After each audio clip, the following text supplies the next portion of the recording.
everyone. I'm Larissa Russell of Creative You, and I'm your host of the Creative Soul Healing Podcast.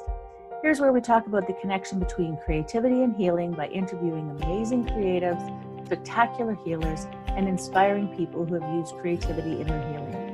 What does it mean to be creative? What is creativity? You don't have to write a best-selling book or paint a masterpiece or even play in a rock band. Creativity is in everything that we do, in the ways we think, in the way we run a business. In our everyday lives, we are creative all the time. Let's talk about how we are creative and how creativity helps us heal mentally, physically, and emotionally, right now on the Creative Soul Healing Podcast. Hi, everyone. I'm Larissa Russell of Creative You, and welcome to the Creative Soul Healing Podcast. Today, I have with me Waymatea Ellis. Waymatea is a network marketing leader, mentor, motivational speaker, minister, and musician. She offers a unique approach to success, wellness, and living life authentically, peacefully, and joyfully. Way is a homeschooling mom of 2 girls and makes her home in Edmonton, Alberta, Canada. So welcome, Waymatea. Thank you, Larissa. So nice to be here. I'm excited to have you. And we live in the same city, and I haven't met you. And so it's so great. It's time to cross paths, I think. Exactly. Yeah. Can you share some of your story that's brought you to where you are now? Certainly. And when I think about my story, there's a lot of legs to the story. I grew up here in Alberta, Canada. I grew up in a small town in a mixed race family. And so there's a whole lot that I've experienced in my childhood where, I wasn't necessarily seeing myself reflected around me, but I think it considerably prepared me for living an adult life where I don't see a whole lot of me reflected back at me, but I also see the value in introducing things that are new into circles that maybe never heard of them before. So that's the broad brush of my background. And what brought me to my healing practice is a life of living, pockets of trauma, having had experiences that were hard on me as a child and then as an adult. And probably about 9 years ago, I was married, had stopped teaching. I'm a school teacher. And my band was really taking off. It's a reggae band, and we were really taking off. So my husband, who was my drummer, and we were in a band together. We started going through a separation, and so a lot of asking in my heart happened in those days because I was really enjoying being a homeschooling mom, really enjoying, that kind of dream come true for me, for my 2 girls, and then facing, do I have to go back to school? Do I have to, I walked away from my house. I mean, we really did have a tough year. But in that whole time, I never, ever stopped asking the universe for the answers. I just kept saying, please just show me how I can be a homeschooling mom and a single mom and a happy, present, joyful mom. And also my heart's desire has always been to help people. And I really do believe that all the online offerings that I have now, and even my network marketing company, it's all the fruit of all of those prayers.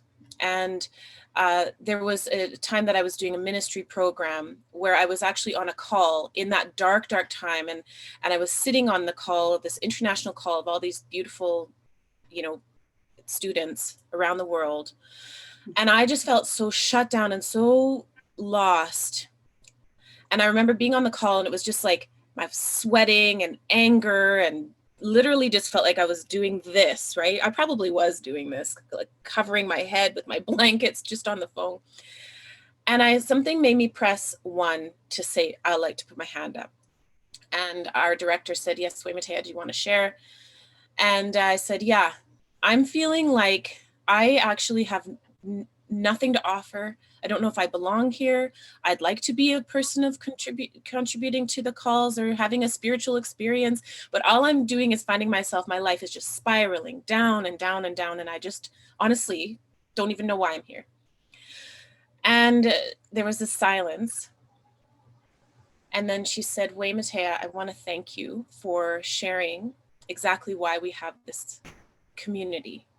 We want there to be a place where you can come and just, you know, surrender. We want there to be a place where you can come and not be asked of anything, that this place is a soft place to land. And Larissa, that was probably the turning point of my deep, dark spiral, because for the first time in my life, I felt like I could just be, and that I was enough just being there. And that I felt that sacred witnessing of everyone who held me on that call, and of that spiritual director who just said, thank you for sharing.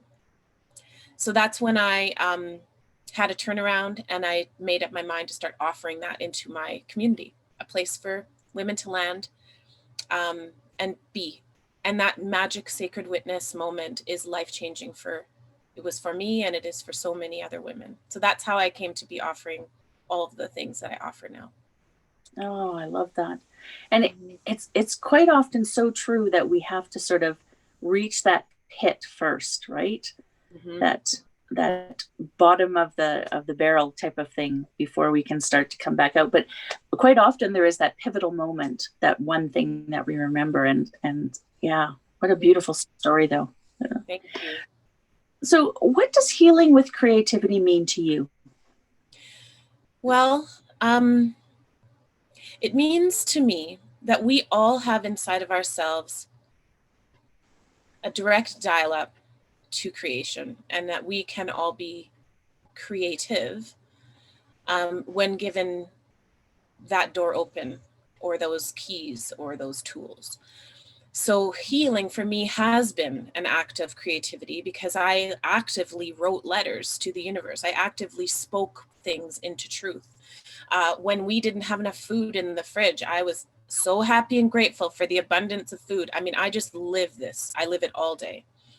So, and I do believe that each of us has those tools for healing when we access that intelligence that each of us is totally naturally born into and are of. So, you know, it's just a matter of having permission, or giving ourselves permission to heal and have a vision past what is present or what has been in the past. Yeah, I agree. And so then what inspires you in the work that you do?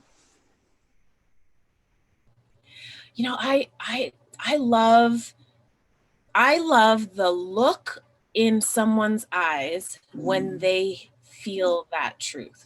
That I live for. That deep breath in, going, like, it's in me. I have the truth. That I mean, I used to teach school K to 12. I taught all grades. I've been teaching since I was a teenager, even previous to that, skating teacher, swimming teacher, all the things. The moment of awakening to their own perfection, I just love. I literally love. I live for that in my own kids. Like, oh, you know, that inspires me. Oh, I love that, because it's so true. I say that all the time with my coaching clients, is like when they have that light bulb moment, when that aha hits them, it's like, oh, this is why I do what I do, right? Yeah. This is why I do what I do. Yeah, absolutely. Absolutely. Yeah. So this is a little bit different subject, but what are your thoughts about monetizing healing and or creative works? There's a lot of talk about that. Yeah. Well, I'll talk about it from two different vantage points, one as a musician and the other as doing healing work. I think that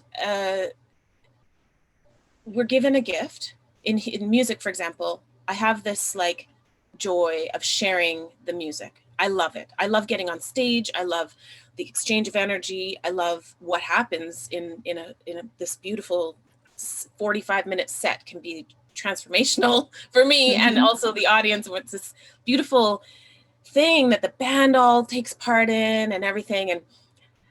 And at the beginning of my band, Soldier Fire is my band. We ran a 15 years Canadian stint, I suppose. And at the beginning, I was signing us up for all these gigs for free because people were phoning and they're like, hey, we have this charity. Hey, we have this fundraiser. And I was like, oh yeah, we'll do it. And then the guys were like, I remember my friend Paul, who was a co-manager, he stepped in and said, do you want some help with that part? I'm like, yeah, that would be great. So he took over and all of a sudden we were getting like paid gigs, like really, really well paid gigs.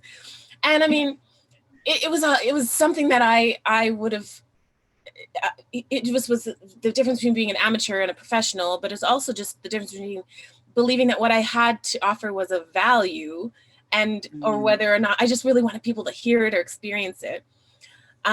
So for that, I still believe in doing things for the generosity of our hearts, but because we were, you know, it's how we make a living. It's nice because we train, we buy our equipment, we rehearse, we pay for rehearsal space, we pay for babysitters, we pay for gas to get to places. So getting paid was obviously important. And selling CDs and at the time, I don't know if anybody does that anymore. So, but then, you know, so that I've really fully stepped into, and that's only when that happened where we have the means to then grow. And we ended up having like best reggae band in Canada awards and traveling from across, you know, doing Juno nominated in 2007. And all these really amazing things happened to us because we had the means to do it. So without that, we would have just been playing in people's garages. So yes, I did love that. And then moving that mindset into the healing arts, I have always offered, you know, gifting spots in my women's circle, gifting spots, because without gifting, I wouldn't be here. I've been through a lot of things where people just offered me things and helped me through. And I do believe that some sacred practices, I would rather take an offering, for, you know, if somebody has an offering, than to put a list price for this specific thing. That being said, I can't survive without monetizing my gift. And so I think of it in the same way, like, how can I leverage what I'm offering so that I can actually reach more people, and it changes my mindset about charging. And I've you know, I look at some programs and I see they're charging this, and I don't question it. I think wherever they are, whatever their frequency is, and they're making that work. I think it's just for myself, it's important that whatever I'm receiving, which I do, I mark it on Facebook. I have my women's circle, like it's a subscription basis. People, it's very affordable, but it's definitely costs money. I think I would like it if it was just accessible to enough people, but that people accessing it have skin in the game, because if they don't take it for value. And often, and all through the times all the years that I've offered my circles and my massage therapy and Reiki and all the rest of the things, I find that the transformation happens more quickly in those who have put skin in the game. I have found that to be that. And also I find that when I offer a gifting spot, the sister who's receiving it struggles with receiving it and often will stop coming, because I've kind of said to people, like, it's a pay there. I have a Sunday morning circle right now that I run. It's a free / pay what you can. There's a PayPal link, but everyone can come. It's kind of like Sunday service, right? The plate goes around, and if you have, you do. But then I have my coaching program, which is an up level from that. And then they're getting more value, more tools, more of that, like body, mind, and spirit, 360 degrees of transformation, but they have skin in the game. So that's how I find my balance with it. And I think same with me, when I was gifted a ton of, first of all, trauma therapy, and then I was able to turn around, and now I actively refer to that person because she saved my life. But she also then, as I got more stable, she started to charge me. And now I'm in a position where I can pay for the service, but I also pay it forward with her and refer all the time. So I think it's always the sacred exchange of energy that we can all take part in, you know, and so that nobody feels like they're getting handouts, but people all feel like they can access it, if that makes sense. Yeah, absolutely. And I think that's a really good point that you make, because we do, as healers, especially, we want to help as many people as possible, but we can't always do that if we give everything away, right? Yeah. Because we have bills to pay too, and things like that. But it's very true what you say about that skin in the game, because there are some people who absolutely will try 100% because they've been given it.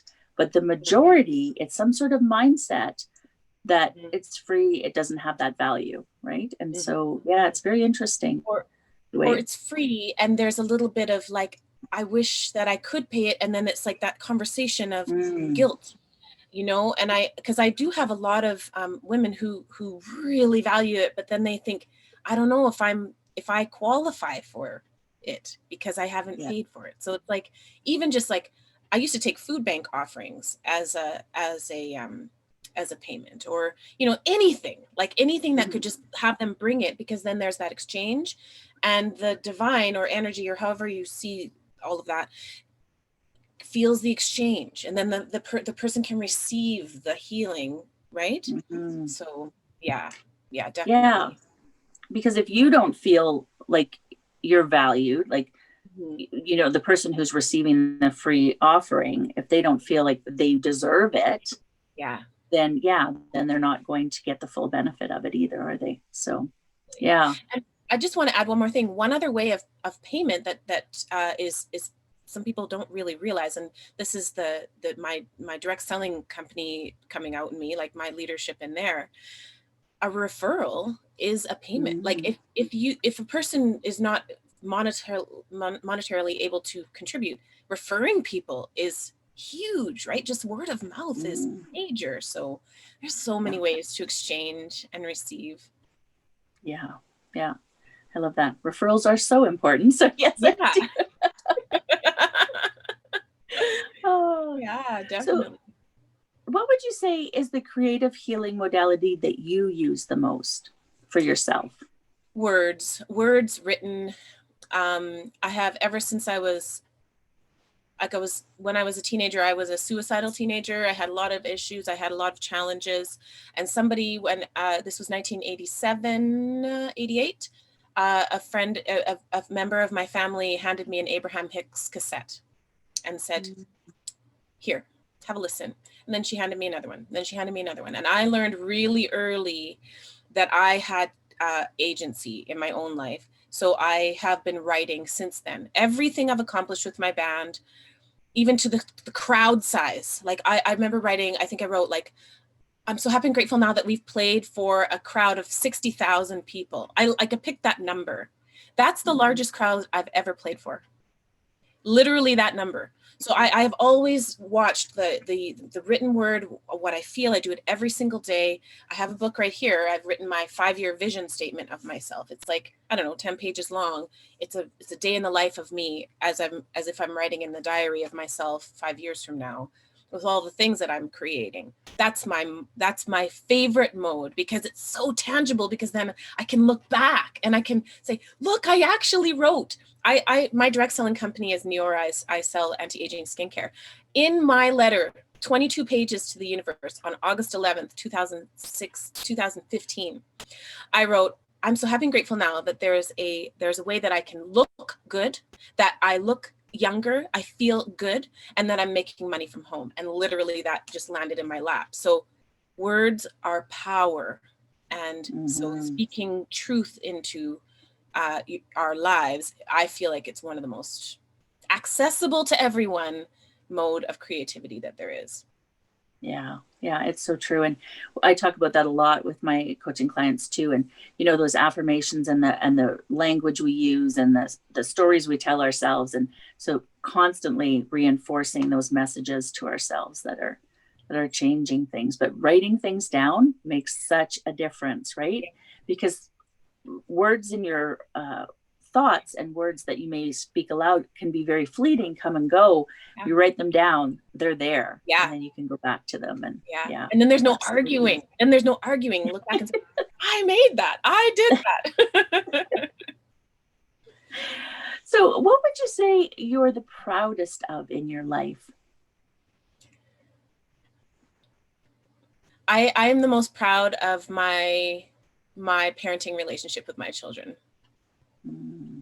Yeah. Yeah. I am, when I was a little girl, I used to make plans of how I would parent. I had lists of things I wanted to do with my future children. I was sitting in grade 5 when, I was the only child of color, and it was tough. And I used to just be like, I'm gonna make sure my kids feel like they belong. And I just had all these wishes and dreams. And so parenting them is a dream come true for me. And they give me feedback a lot, and they're free to do that. And it's not perfect. I don't want anyone to think that I'm like this Zen mom. I've got a hot temper. I'm not that Zen mom, but I strive to be present and have a peaceful home, and for them to have a voice, and for them to be free. We're unschoolers. I've unschooled them all the way through. That means that they don't have like a set curriculum. They follow their passions. My daughter is 16, and we are registering her for her first undergrad course at university. Like we are, I have so much pride. Maybe that's a wrong word. I'm very proud of that. That was a dream come true for me, to have these good relationships. That's a great thing to be proud of, right? Have relationships are so important, especially with our children, and to have built, that dream relationship with your children is, I think there's probably a lot of envious mothers out there. Failing forward. That's how I do it.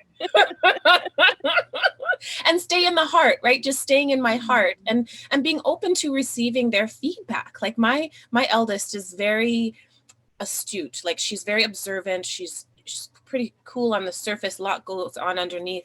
And she'll just sometimes say, Mom, I'm noticing that you said this, but your actions are this. And I'm like, oh, yeah. I have to be humble and receive that. And then it gives her a voice where, my parents were amazing in encouraging me to be who I am, but I was raised in a strict way, which I also often felt like I didn't want to speak what my truth was, because I didn't want to disrespect or, so my kids we still have this really strict sort of format. Everybody says please and thank you, and all the things that a good West Indian background will provide for a child.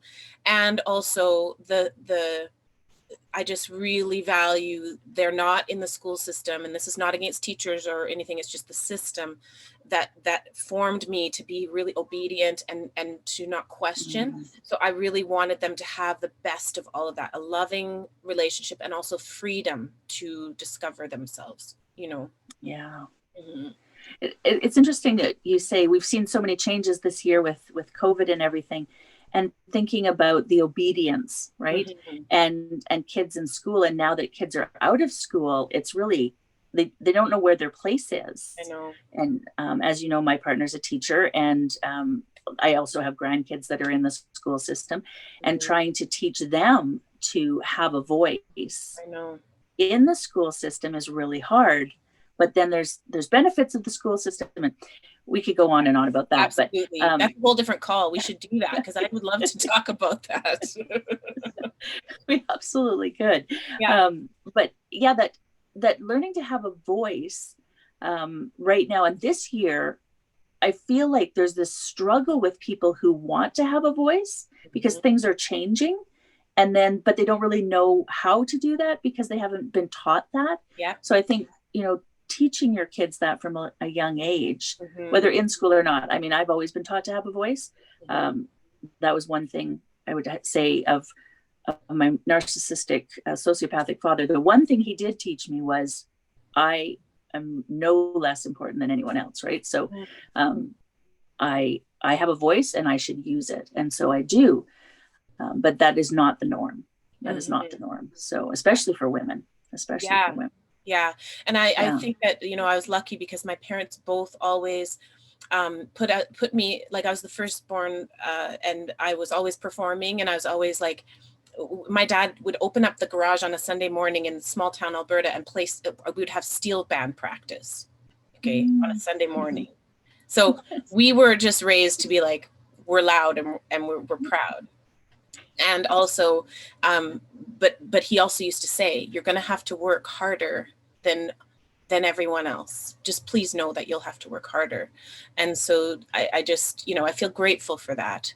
And having that voice has come in my adulthood going, oh, it's okay to speak out of turn or whatever. So I had some good foundational tools, but now I feel like I get to say things now, Yeah. I know. Yeah, absolutely. And to Yeah. teach your kids that, so important. So Thank important. So if you could change one aspect of our society through your work, what would that be? Well, right now we're seeing this amplification of some dysfunction in our culture, and the biggest one I feel is the most painful one is the default to not being compassionate, the default to judgment. So if I were to change anything through my work, I would hope to instill in as many women and men and children as possible self-compassion, self-forgiveness, self-benefit of the doubt, because then when they go out into the world, they would reflect self-compassion, which would then in turn be compassion. Self-benefit of the doubt would then become benefit of the doubt. So my intention with this work is to open as many hearts to how gloriously tender it can be to be vulnerable and sweet and understanding. Because then, only then, will we start to see different comments in Facebook feeds. Note to self, don't ever read them. But like different discourse that will help to just, it's alive and well. Love is truth. It just is. And we've got this shadow on top of it right now that I would hope that, if more open their hearts, that we would see that reflected more. Yeah. And it's so interesting that you say that, because almost everyone I talk to says some version of that, right? About, bringing more love in and getting people to care about others or care about themselves, and, love, love, love. And I say it too, right? Like that's the energy that we need to. And the struggle is real because we have not been raised that way. We have not been raised with that compassion and self-love and empathy for the most part. And so it's a real struggle to get there. But the more people that we can communicate with and share with and share our story, and this is one of the reasons I do the podcast, because I have a client base, but that's, X number of people. But then the podcast can literally reach anyone in the world, right? If you choose to. And so being able to share that story and being able to let other people's voices be heard, maybe one person each time, like just one each time I put one out there, and just change the world a little bit at a time. Yeah. A little bit at a time. And remembering that we have things to offer. Right? That's right. And I'm going to offer a really super easy tool that I used really when I was teaching. I used to teach at one point, I was teaching elementary music. So I had K-6, all the kids. And I would just take the sheet at the beginning of the year with all the names, and I would write a positive aspect about every single child that came through my door. And this is something that if someone wants to do that, write a list of everyone that you circle with in your life and just write something about them. They laugh, awesome, or they're very kind or thoughtful, or especially even the challenging people, like just find, like you like their shoes, write down that you like their shoes, whatever is easy to access. But then that just awakens that piece. It doesn't take a ton of work. It's just to start to have a lens for the good, right? Having a lens for the good, and then the good will just come in more to your vision. So I love that you're doing this. I love that a lot of people are it sounds like everybody's aware that love is truth and love is real, and we just need to open it up. And because quite often we know it, but then how do we share it, right? How do we share that knowledge? How do we share that love, right? Because it's not normal. You don't go up to a stranger and say, I love your shoes, or, you know, I love the Yeah. outfit you're wearing today, or you seem like a really nice person. Like, that's not something we do. Yeah. But maybe we could, right? Oh, Maybe you we know, could do that. it's so funny. I've done that my whole life. I have one of my siblings is like, you don't have to personally identify with everybody we meet, but like, I do have those kinds of stranger, you know, waitress and or in the bathroom conversations, because I'm always looking for it. I'm looking for love. I'm looking for love, and it's always there. That's the amazing thing. So I would love it if everybody did it. Go out there and find someone to love today. It's so interesting. Yeah, oh, I say interesting a lot, but so my partner Tammy, you know, she's very much like that. She loves to talk to everybody and just, you know, bring joy and compliment people, and you know, and so me, who lives in my head all the time, has learned to like stop and pay attention, because you know, I connect with people more one-on-one, but out in the world I kind of close in a bit. So you know, having her remind me, then I'm like, oh, I'll say something nice, because, you know, that'll make their day. Yeah. It costs me nothing to do that. That's right. But I have to stop and think about it, because it's not the norm for me. Whereas it's the norm for her. She just like, just out there, you know, being joyful with everybody. I remember that from meeting her. I noticed that right away. She's very, and she's so aware. She's in the room and aware and looking for that connection. And I really like that about her. Yeah, absolutely. Yeah. So have you ever struggled with imposter syndrome in your work? And if so, how have you gotten over that? Well, I definitely did when I stepped into network marketing, because I've always really loved the idea of being my own business owner, and I've owned my own business for years and years. But I have found that direct selling world really had me challenged for who I am. And I'm a natural born leader. Like, I've always been a teacher. I'm very comfortable in that capacity.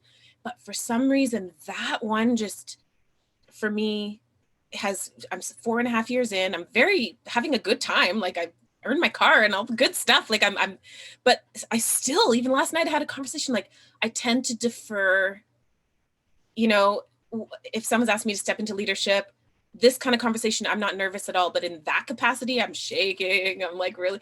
So it's been a good challenge for me to stretch myself, because I never want to be representing myself falsely.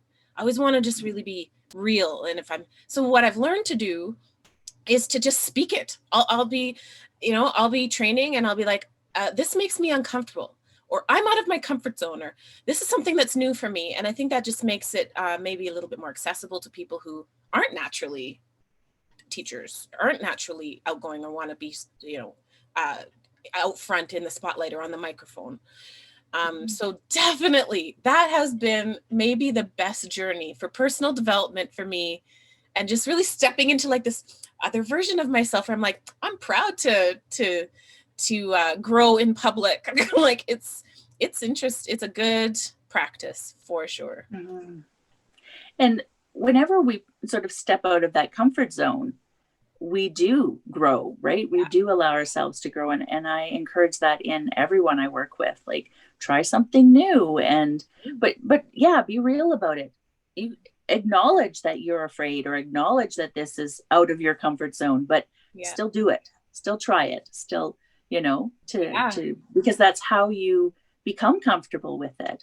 That's right. So that feeling like an imposter, which often, you know, we know the things we know, but because it comes so easily to us, we think, oh, what do we have to offer? Right? That's the other part of that imposter syndrome. And, you know, as we start to share it, we realize not everybody knows what we know. And so we become more comfortable in what we know. So yeah, I think getting ourselves out there, putting ourselves out there is really important. Really important. Definitely. Yeah. And even in the healing area, because I have my family has this gift of sight. So I've had that my whole life. And even that I've struggled with. I doubt my own ability all the time. So when I work with people, I don't say anything except for like what the conventional practice would be. but I've got all this other information. So sometimes I actually force myself, before sharing with the client, I'll write everything down, and then I'll put my pen down and go, okay, tell me what you've experienced. And then what they've experienced is written on the paper. And that's how I confirm for myself. Because I'm, even after all these years of that work, I still doubt. And I think it's a healthy thing to be skeptical. I don't want to believe my own hype too much so that I get disconnected from those gifts. I want to really, I ask, please show me hard, cold evidence that this is real. And then I'll get it. And then I'm like, oh, okay. But then next week I'm going to doubt it again. So I think it's just important to keep on being, healthy, healthily humble, I suppose. Yeah. It's so true. So true. Do you have an inspirational quote that sort of sums up your life, or the one that you live by? Well, I've always said share love at the end of every signature. I don't know. I love quotes. I'm a big reader. There are so many. And I mean, I just believe that we can share love and spread love and be love. So it's not that groundbreaking for me, but it's always in my mind. And if literally, if I'm in that Safeway in a lineup, I'm loving actively everyone I see. Mm-hmm. So I just believe that we can share love and spread love. Oh, mm-hmm. I love that. Yeah. So is there anything else you'd like to share with that we maybe haven't touched on today? Well, no, I've enjoyed this conversation so much. And I if anybody wants to be connected with me, I'm easy to find in social media, because there's really literally only one Waymatea. And on Sunday mornings, I do have that circle. Everyone is welcome. We call ourselves joyful beings. And joyful beings are obsessed with love. We don't believe in becoming addicted to chaos. We just believe in doing our work. And so if you want to circle up with us, please just search Joyful Being on Facebook and I'll add you to the group, or just search for me and ask to be added. And everyone is welcome to that. It's 1 hour of meditation and a place to be seen. So I'd love to meet you all. I love that. Yeah. And we'll definitely make sure that your links are up as well, so that people know exactly where to find you. Although I've never heard of another Waymatea. I'm sure there's another one out there somewhere. But yeah, I'll look for her. Where is she? Where is she? I just want to thank you so much for being here today. I have enjoyed our conversations. Me too, Larissa. Thank you so much for inviting me, and thank you for always reminding me to check my emails, because you're just such a sweet person to have been so patient with me, and I appreciate you. And I wish you all the best with this podcast. I hope it reaches all corners of everywhere, and just many blessings to you on your adventure. Oh, thank you so much. Thank you so much. I found that things happen in the time they need to happen. So I'll send a reminder, and then, sometimes I don't hear back from people even after that. So I'm like, okay, it's not the right time for that. Maybe we'll try again another time. And, so I'm glad you responded though. So, so to our listeners, we will see you again next week. And in the meantime, I wish for you amazingly creative days. Bye for now. Are you a daily journaler? Do you want more creativity in your day? We have 2 great creativity journals to start your day with. One for people who already have a journaling practice, and one for people who are new to journaling. Both are an amazing way to start your day. Both make the perfect gift for a person in your life. Check out Have an Amazingly Creative Day and How Do I Have an Amazingly Creative Day? Both currently available on Amazon. Click the link below to purchase yours now.